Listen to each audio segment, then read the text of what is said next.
नमस्कार मंडळी, कशा आहात? मजेत आहात ना? मी वैशाली. तर बघा, सकाळचे 4:30 झालेले आहेत आणि आपली अभ्यासाची वेळ झाली. तर बघा, आणि सकाळी 4:15ला उठले, फ्रेश वगैरे झाले आणि बसले अभ्यासाला. तर मैत्रिणींनो, त्या दिवशी बघा मी तुम्हाला दाखवलं होतं तात्याच्या ठोकळ्यामधलं मी समाजसुधारक केलेले.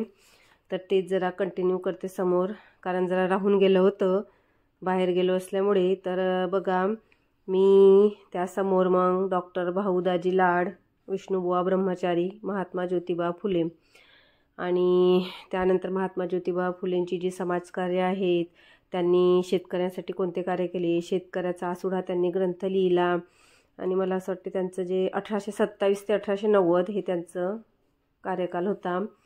त्यानंतर महात्मा फुले यांनी जी साहित्य संपदा लिहिली ते सगळं मी माझ्या नोटबुकवर नोट करून घेते, म्हणजे जेणेकरून मला समोर परत तात्याचा ठोकळा घेतला की मला तेवढं वाचायचं काम नाही. मी माझ्या नोटमध्ये मेन्शन करून ठेवत आहे, त्यामुळे मला पण लवकर अभ्यास करायला सोपं जातं.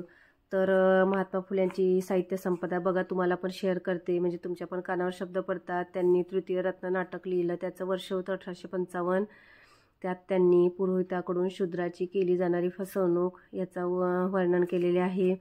तसंच त्यांचं एक होतं ब्राह्मणाचे कसब 1869ला आणि गुलामगिरी 1873ला. तर बघा मैत्रिणींनो, मी काय करते, हे जे असे साल असतात ना, हे लक्षात राहत नाही आपल्या, तर मग मी त्याला कशाची तरी निगडीत करते. जसं आता 1873, मग आता हे कसं लक्षात ठेवायचं, तर मग आता 8 आणि 1 9 आणि 7 आणि 3 10, 10 आणि 1 19, म्हणजे असं काहीतरी आयडिया करते आणि लवकर लक्षात राहते. त्याच्याशी निगडीत असं लक्षात ठेवायचं, म्हणजे आपल्याला सोपं जातं मग लक्षात ठेवायला. नाही तर साल लक्षात राहायला भरपूर कठीण जातं आणि त्यामुळे मग कसं पटकन आठवत नाही. म्हणून मी अशी काहीतरी आयडिया करून असं लक्षात ठेवते. आणि मैत्रिणींनो, ज्योतिबावर थॉमस पेन यांच्या राईट्स ऑफ मॅन या ग्रंथाचा विशेष प्रभाव होता. आणि त्यानंतर आणखी काय सांगायचं त्यांच्याबद्दल, तर मी हे तात्यांच्या ठोकळ्यांमधून वाचत आहे. त्यांचं निधन हे 28 नोव्हेंबर 1890 या साली झाले. तर मी आज महात्मा फुले करून घेतलं आहे, त्यानंतर सावित्रीबाई फुले पण करून घेतलं. त्यांच्याशी निगडीतच विष्णू शास्त्री पंडित, सार्वजनिक काका गणेश वासुदेव जोशी, बाबा पदमजी, डॉक्टर राघव भांडारकर, न्यायमूर्ती महादेव गोविंद रानडे, हे सगळे मी छान वाचून घेतले आणि त्यांचे नोट्स बनवले. त्यानंतर बेहरामजी मलबारी, गोपाल गणेश आगरकर, आगरकरांची विचारसरणी, आगरकरांची साहित्य संपदा, त्यानंतर पंडिता रमाबाई, एवढं सगळं बघा माझं 2 तासात छान वाचून झालं आहे. आणि एक राहिलं आहे स्वामी रामानंद तीर्थ, त्यानंतर महर्षी धोंडू केशव कर्वे यांचा जीवन वृत्तांत, त्यानंतर त्यांचं पूर्ण माहिती, सर्वात महत्त्वाचे त्यांचे कोणते कोणते आत्मचरित्र किंवा आत्मवृत्त हे 1915 साली प्रकाशित झालं ते सगळं. आणि हे सगळं वाचून झाल्यानंतर मग मी माझे नोट्स काढले आणि माझ्या बुकामध्ये त्यांचे महत्त्वाचे मेन्शन करून ठेवले, जेणेकरून मी परत जेव्हा वाचेल तेव्हा पटकन मी फक्त नोट्सच वाचेल, बाकी मला एवढं सगळं वाचायची आवश्यकता नसते. त्यांचे महत्त्वाचे जी त्यांना कोणती पदवी भेटली आहे किंवा त्यांचा कोणता ग्रंथ कोणत्या साली प्रकाशित झाला, हे सगळं असं छान वाचून घ्यायचं. बघा मैत्रिणींनो, आपल्याला ना काहीतरी करायचं आहे ना, तर आतून स्ट्रॉंग बनावं लागेल. कारण आता आपण, आपल्या एज आहे ही, आता कोणी म्हणतात की ह्या एजमध्ये अभ्यास करते, ही काय वय अभ्यास करायची, आता संसार पाहायचा, मुलं पाहायची की तू अभ्यास करते. पण हे सगळं कानावर घ्यायचं नाही, एका कानातून ऐकायचं दुसऱ्यातून सोडून द्यायचं, नाही तर कानावरच घ्यायचं नाही. त्यामुळे कसं आपण डिमोटिवेट होतो आणि डिमोटिवेट झाले की आपले बहुमूल्य तास वाया जातात. म्हणून कोणाचं काही ऐकायचं नाही, आणि ऐकलं तरी आपल्याला आतून स्ट्रॉंग व्हावं लागेल. आणि जेव्हा आपण आतून स्ट्रॉंग होऊ तेव्हाच आपण स्वतःवर विश्वास ठेवू शकू, स्वतःला ओळखू शकू, स्वतःच्या क्षमता विकसित करू शकू. नाहीतर काय होतं, मग आपण ऐकतो सगळ्यांचं आणि आपण डिमोटिवेट होतो आणि परत जो अभ्यासाला बसायचा वेळ असतो ना, त्यावेळेत मग सगळं आठवतं आपल्याला, ते दुःखाचे क्षण, कोणी काय म्हणालं ते. त्यामुळे कसं होतं, आपले बहुमूल्य तास वाया जातात, आपण डिमोटिवेट होतो. म्हणून स्वतःला डिमोटिवेट होऊ देऊ नका. स्वतः छान पॉझिटिव्ह विचार ठेवा मनात, काही छोटी छोटी पुस्तकं वाचा, जेणेकरून आपण सक्सेसच्या मार्गावर चालू शकू आणि आपल्याला छान मोटिवेशन मिळत जाईल.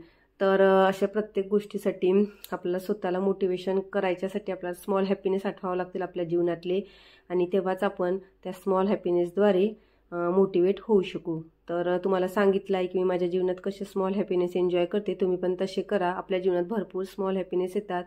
आणि मैत्रिणींनो, सगळ्यांच्या जीवनात कुठली ना कुठल्या परिस्थिती येत राहतात, त्यापासून खचून न जाता आपल्या ध्येयाला आपण छान समोर जायचं. तर बघा मैत्रिणींनो, समोरचं काहीही शूट झालं नाही कारण आज जन्माष्टमी, घरची पण पूजा होती आणि आमच्या एका नातेवाईकाकडे छान जन्माष्टमीचा कार्यक्रम होता. तर देवाला मागितलं आहे की आम्हाला शक्ती दे, बुद्धी दे यशस्वी होण्यासाठी आणि तुझी कृपा आमच्यासोबत नेहमी असू दे. तुम्हाला पण हॅपी जन्माष्टमी. तर मैत्रिणींनो, असंच आपण छान कुठून स्मॉल हॅपीनेस घ्यायचे आणि मोटिवेट होत राहायचे. घरी यायला आम्हाला 12 वाजलीत आणि 12 वाजता आता अभ्यासाला काय बसायचे म्हणून मग झोपले आणि सकाळी मग उठली 4:30ला. तुम्हा सगळ्यांना शुभप्रभात. आणि मुद्दामून सोपा विषय घेतला कारण झोपणं झाल्यामुळे फ्रेश वाटत नव्हते आणि असं आपण कारण जर कॉन्सन्ट्रेशनचा विषय घेतला असता तर मन अभ्यासात लागलं नसतं, म्हणून मग सोपा विषय घेतला. आणि त्यात मी बघा पूर्णा नदी, गोदावरी नदी, भीमा नदी, कृष्णा नदी अशा नद्यांची महाराष्ट्र नदी पडणारी पूर्ण करून घेतली. त्यांचा उगम कुठे झाला, सर्वात मोठ्या नदीचं खोरं कोणतं आहे, असा सगळे अभ्यास करता करता मग मला म्हणजे पूर्ण नद्या केल्यात आणि त्याचे नोट्स मी तुम्हाला आपल्या व्हॉट्सअप चॅनलवर शेअर करते. 6:15 झालेत. मग मुलीचा टिफिन वगैरे केला आणि ती गेली शाळेला. असं मग सकाळी 8 वाजताची क्लिप आहे ही. सकाळी 8 वाजता मग मी असं म्हणजे मला वाटलं की आता आपण व्हिडिओ शूट करू शकतो आणि मला बाहेरची साफसफाई पण करायची होती कारण भरपूर दिवसांनी छान असं उजाडलेलं, तर ऊन पण पडलेलं, म्हणून यांनी गाडी बाहेर ठेवलेली उन्हात. तर म्हटलं चला आता घर स्वच्छ करून घेऊया. तर बघा झाडून घेते मी आणि झाडता मी तुम्हाला दाखवलं आहे मी टेट 2017 ते यूट्यूबचे फ्री व्हिडिओ ऐकत आहे. त्यात GK सर सांगत आहे सामान्य ज्ञान. त्याचे शब्द माझ्या कानावर पडत आहेत, माझे काम पण होते आणि माझे GKचे प्रश्न पण ऐकून होत आहेत. त्यानंतर बघा मैत्रिणींनो, मी सकाळी जे नदी आणि नदी प्रणाली केली त्याचे आपले नोट्स मी आपल्या व्हॉट्सअप चॅनलवर करते शेअर. मला जे महत्त्वपूर्ण वाटते ते मी लिहून घेते आणि त्याचेच नोट्स बनवते. तर मैत्रिणींनो, आपण ना आपल्यासाठी स्वतःला वेळ स्वतः काढावं लागते. कोणाच्या समोर असं कोणाला म्हणायचं नाही की आता मला वेळच नाही आहे, तुम्ही मला अभ्यासाला वेळ द्या, तर असं करून होत नाही. कोणाच्या समोर भीक मागायची नाही अभ्यासासाठी. आपला वेळ आपण स्वतः तयार करायचा, तो आपण शोधून काढायचा. आपल्याला कुठून शोधून काढायचा आहे तो कसाही शोधून काढा. तुम्हाला अभ्यासासाठी तुम्हाला कामातून जर शोधून काढायचं असेल कामातून, सकाळी उठायचं असेल तर सकाळी, रात्री झोपताना करायचं असेल, केव्हाही जेव्हा तुम्हाला तुमच्या मनाला शांतता वाटते तेव्हा करा.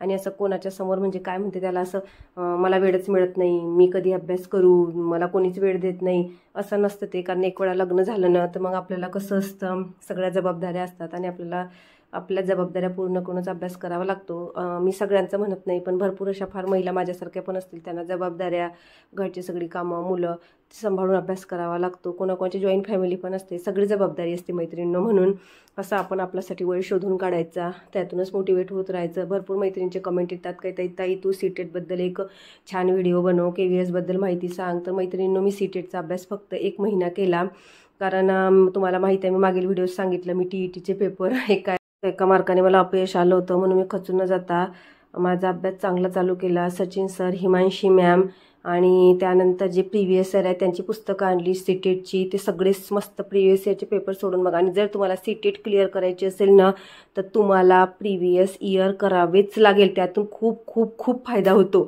माझा स्वतःचा अनुभव सांगते. मी जो माझा 1 महिन्यात अभ्यास केला आणि मी प्रिव्हियस इयर भरपूर भर दिला आणि फक्त कामं करता करता या दोघांचे व्हिडिओ ऐकत होते, त्यातून नोट्स बनवत होते आणि जसा मला संध्याकाळी आणि सकाळी वेळ मिळत होता तसा मी ते पेपर सोडून बघत होते, माझे वीक पॉईंट शोधत होते आणि CTETचा अभ्यास केला. खरंच तुम्ही क्लिअर होऊ शकता. आणि मी दोन्ही वेळेस पेपर दिले. पहिल्यांदा दिला तेव्हा पेपर 1 दिला होता, तेव्हा मला असं वाटते मला 99 मार्क होते आणि परत मग मी पेपर 1 आणि पेपर 2 पुढल्या म्हणजे अजून आणखी पुढच्या वर्षी दिला तेव्हा पण मला 110 आणि 103 मार्क मिळाले. म्हणून तुम्हाला सांगते अभ्यास करायचा म्हटलं तर स्मार्टपणे करा, असं फक्त घोकमपट्टी केल्यासारखं करू नका. प्रिव्हियस इयर सोडून बघा, खूप खूप फायदा होतो CTETमध्ये. आणि यावर एक डिटेल व्हिडिओ बनवूया KVS आणि CTETबद्दल. तर मी सांगेल तुम्हाला KVSचा मी अभ्यास कसा केला होता ते. आणि तर मैत्रिणींनो बघा, मी अगोदर 2017चं जे मी झाडता ऐकलेलं आहे ते 2017चे सामान्य ज्ञानाचे प्रश्न ऐकून घेतले आणि नंतर अध्ययन मंत्र रोहित सरांचे KVS FLN हे ऐकून घेतलं. तर माझे 2 लेक्चर ऐकणं झालेले आहे कारण मला भरपूर वेळ झाला साफसफाई करते. मी सगळं तुम्हाला फास्ट मोड करून दाखवलेलं आहे. आणि बघा असं कामं करता करता अभ्यास करा, छान होतो. असा स्मार्ट स्टडी करा. आणि आजच्या व्लॉगमध्ये एवढंच. भेटूया पुढील व्लॉगमध्ये. तोपर्यंत स्मार्ट स्टडी करा, अभ्यास करत राहा, स्वतःची काळजी घ्या आणि पॉझिटिव्ह विचार करा. चला तर भेटूया पुढील व्लॉगमध्ये.